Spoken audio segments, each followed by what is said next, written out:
Hey everybody, welcome back. I'm Cass with College of Lore. I am the Penitent with College of I'm Lore. gonna fucking speedrun this whole video. I'll be abruptly transparent that we are doing this again. We're doing this a second time. I'm gonna explode. The first time our audio didn't work. If you guys are hearing this, that means that we're trying it again. It was on brand, a fiasco, and that's the first time I'm making this joke today. That's definitely the first time you've made this joke. This is the first time I'm hearing this joke today, and not like the fifth. You doing okay over there? Send help. We're going through it. To like this video, hey, please. we forgot to say that in the first one at the beginning, so maybe that's a sign. Comment. Like this video, comment on this video, subscribe to this video. Subscribe to our channel, subscribe to our Patreon, shout out to our patrons, Remy Sweet and Of Winter. This is going up on Thanksgiving, so happy Thanksgiving to all of those of you who are in America and bother to do anything about that holiday. We are trying to get to 100 subscribers by the end of the year. 100 subscribers by the end of the year.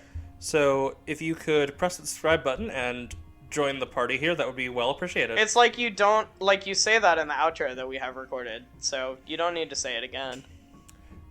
You could join the party, and that would be much appreciated. You join the party. Can you guys tell that it's 12 in the morning and it's 1 in the morning. It's 1 in the morning and it's we just 1 in the morning. An hour trying to. We were troubleshooting our audio for an hour. If you guys are hearing this, it means we love you so much, and we didn't want you to hear some silly shit. Silly moment. Anyway, do you want to talk about Fiasco? Yeah, fuck it. All right, let's talk about Fiasco. Yeah. If we don't get to 100 subscribers, I want to share my joke again, but I can't. It's not gonna sound as good. Fucking say it without context. If we don't get to 100 subscribers at the end of the year, I'm gonna eat a strawberry. All right, let's talk. Let's talk about Fiasco. What's Fiasco? Fiasco. I'm gonna eat a strawberry. Fiasco is a pre-packaged, DM-less role-playing game. Okay. That it kind of is functionally like a board game. It's meant to emulate the caper gone wrong movie genre as seen in things like Fargo, to an extent Home Alone. Yeah, when we did this in the original recording, I asked you if this was what the guys in Home Alone were up to. So if you're like me and you don't know movies from the 90s because you were born in the 2000s, I'm baby. This is like Home Alone. It is usually comedic. Usually. And a little bit outlandish. It doesn't have to be, though. No. You can be a pro gamer moment and be emotional in this one. Who made this game? It was designed by Jason Morningstar. Okay. And published. Yeah, are you just gonna... Independently. Are you waiting for me to make the joke? By Bully Pulpit Games. Okay. I feel like you're waiting for... I feel like you're waiting for me to do a bit. No, I'm just aware that you're typing something. I'm not typing anything. This is a note from me and me only. Alright. Sorry, I was typing in your DMs, and apparently this was enough to startle you into something. Yeah. Okay, this guy has a cool-ass fucking name, Jason Morningstar. The publishing company... Why are you doing that to him? Who is Pulpit, and why are we bullying him? Don't bully the Pulpit. Who is Pulpit, and why are we bullying him? How cooperative is Fiasco? Your mileage may vary. Each player has their own goals, and... Just like in real life. So the thing about goals is, like, they might intersect with certain players, they might clash with certain players. Just like in real life. It really depends on what you're doing in the game. Just like in real life. Yeah. How crunchy is Fiasco? Well, how many dice can I fit in my mouth while playing this game? It is about as crunchy as a wet potato chip. To say that it is not crunchy at all. How many wet potato chips have you eaten? More than I would have liked to, Really? Honestly. Why do you eat wet potato chips? Girl, what? I've eaten potato chips in the rain before. That doesn't count as wet. Okay, in my mind, wet potato chip is like a soggy. Why do I know what wet potato chips taste like? I have questions for you that I think I want you to answer after we're done with this video. Something happened to me. What's the Grimdark scale in Fiasco? Can you get Grimdark with Fiasco at all? Like... I wish. You can. Why would you? if you want to bend it that way. I think you could do it. It's meant to be played light and comedic. Like, if your group wants to slant Fiasco that way, go right ahead. I think you could do it. But no, it's generally very light. Okay, that's fair.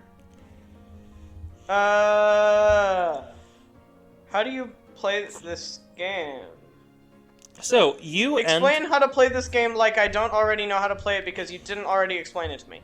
You and a group of players all make a character. Okay. That's pretty standard. And you establish your wants, and you establish what connections you have to other players. Be that ex-wife, current wife, childhood friend. And then you each get a scene in each act, which is... There is a Act 1, Act 2, intermission, and aftermath.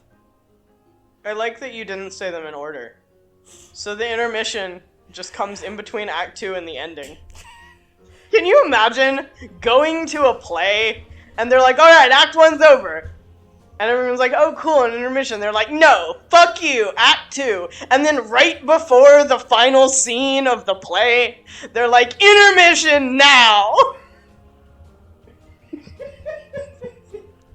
Why? Why would they do that? I'm gonna write a screenplay just to do that to everyone. And everyone who's ever subscribed to my YouTube channel is gonna know. Subscribe to my YouTube channel. Not to be pedantic, but it would be a stage play. A screenplay is for films. Right, I forgot the word.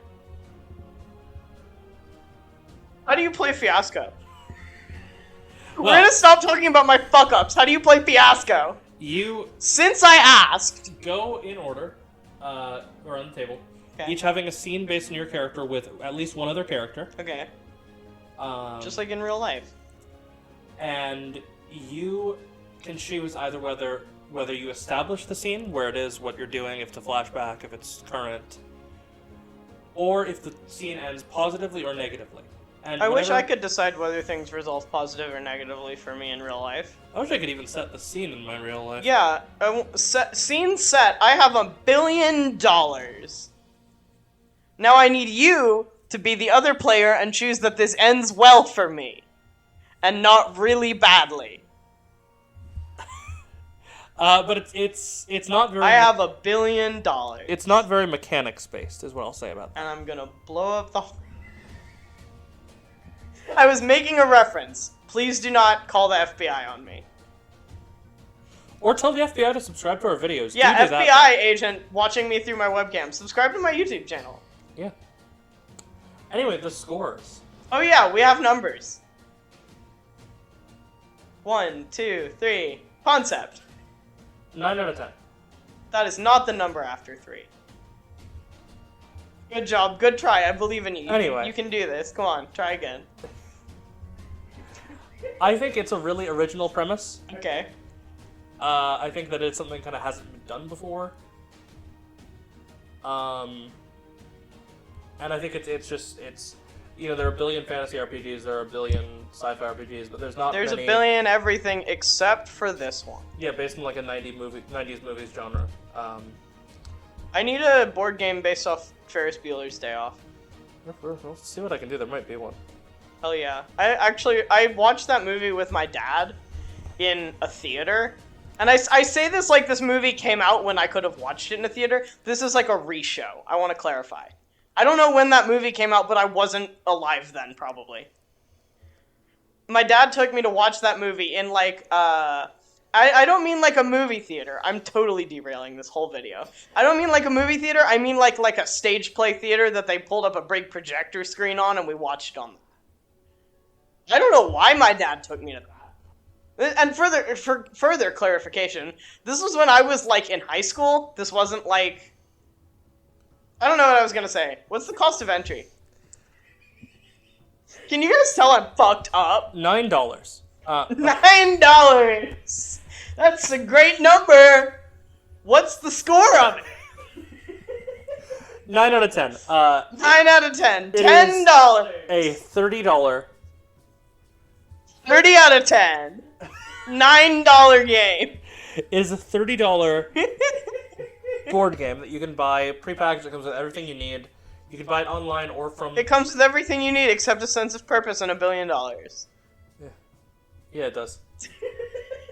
Anyway, it's really... But for $30, it's pretty good. It's really cheap and effective. A one-time purchase of $30, no expansions. No. Well, there is a second edition. If you could buy $1 billion and a sense of purpose with $30, I feel like everyone would have a lot more money. Yeah. Player ease. I don't care that you weren't done. 9 out of 10. I don't care that you weren't done talking about either of the other two when I cut you off. The player ease is, there's no rules to learn the mechanics learn. You can pick up a box of this game, unpackage the box, and go right into it. The difficulty at all comes from being open to role-playing, being willing to role-play, being willing to be vulnerable, especially because it's kind of a party game. It's easy to ease new players into role-playing. It can be kind of a difficult thing if you're not used to it and not I'm open going to make with it. my mom play this with me. Yeah, I'm going to make your mom play this with me. Can't believe you... I'm not going to say that on the internet. My mom is subscribed to this channel. I'm not going to say that. GMEs. GMEs, yeah. I'm not going to say that when my mom might watch this video. What's the GMEs score? 10 out of 10. There's no GM. Oh, shit. Well, that was easy. There's nothing easier as easy as it gets. There's nothing easier than not existing, so... It's kind of... Flexibility. I don't know where we were going with that, but I don't want to go any further with it. Flexibility. 1 out of 10. You can only do this, like... It doesn't matter really what setting, because there are alternate settings for this, like Wild West and Suburbia. Suburbia. It's always a caper gone wrong. It's always mildly black comedy. There's only so much that you can do with the setting of this, and it will always follow this kind of thing because that's how the game cards are built. That's how the game is designed, and that's not a bad thing. It's not a knock on Fiasco. I think Fiasco's a great game. Nothing is going to get a good score in everything. Yeah, a passable RPG. We've talked about this in the past. An average RPG is going to get like a 50 something. Yeah, a perfectly average RPG. Every RPG we've reviewed, even Blades in Dark, our worst rated one, I would say is pretty well above average. Yeah, because it's like 70 and up. Yeah. And like D&D is probably about as good as it's going to get, and that's an 85. Yeah. Like you gotta scale it that way.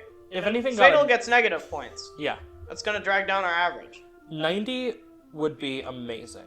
Yeah. There is no 100. Yeah. Like don't letter grade this and think most things you're going to see and like a B solidly is our top thing. No. No. You gotta think about it as like, there's only so many points you can realistically achieve. Our scores of 80, 5e, Fate Core, Pathfinder are all amazing RPGs. Yeah, they're like really, really top tier. Variety. So, this is 5 out of 10. There are no class options, and you can't be anything that isn't human unless your setting is expressly. You make a homebrew setting. But you can be a bunch of different styles of characters. You can be as old or as young as you want. You can be anybody. It's not like you have to be someone fit for adventure. Yeah. You can just be a guy. You can make anyone. Literally anyone you want to. As long as they're like a normal Earth guy. Yeah. Popularity. That is going to be... It's 7. It's 7 out of 10. It's 7. Yeah, thanks. Yeah, it's 7. You weren't looking at it fast enough, so I told them for you. It's 7. Fiasco is at least vaguely popular. You can buy it in Walmart. Yeah. So it's good enough for Walmart. You can buy it at stores. It's good enough for me if it's good enough for Walmart. It's actually not a ton of playthrough, but I do recommend No Rules Bards played through, which you will see more about their channel tomorrow. Yeah. Replay value. 8 out of 10. So, you can do a lot with this bad boy. If this is your jam, you can do any number of plots. You can do a random you're all a former bank robber. You could basically do GTA 5 and Dude, Where's My Car with this sort of thing. Love that. I've never seen Dude, Where's My Car. It's actually a pretty good movie. I feel like I would probably enjoy it. I love finding out where people's cars are. Fun. 9 out of 10. That was me asking you for the rating on the category. That wasn't just me saying it's really fun to find out where people's cars are. It's my favorite hobby. I just go around and track them down. What the fuck is this video? It's my best attempt. Mine? It's all I have left in me. 2. It's this fun. Guys, I have to be up in 8 hours at like most. It's fun. 9 out of 10. It's a fun time. It's a good party game. It's a good introductory game. I told you I was gonna get my mom to play this. Yeah. It's a lot of. It's generally a good time. It's not dramatic. I'm gonna transition my family directly from playing this into playing Curse of Strahd. I'm gonna give them as much whiplash as physically possible. Same characters. Same guys, yeah. They're gonna get, like, isekai'd into the Curse of Strahd setting, because that's, like, an actual thing you can theoretically do. Yeah. I'm gonna pull whoever they make for the Fiasco game, I'm gonna slurp them directly into Death House. They don't know that yet, though. Anyway.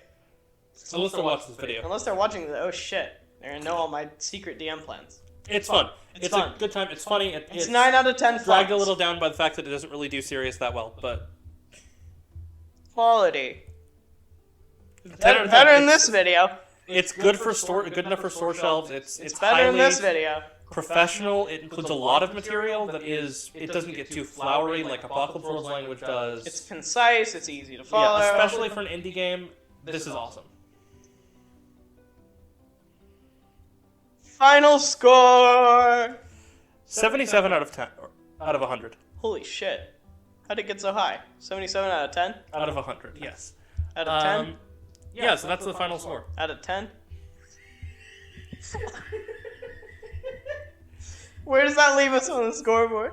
So, that will put it solidly... I hope you guys can tell that I'm trying so hard to have fun. I almost started crying when I realized how fucked up our audio was.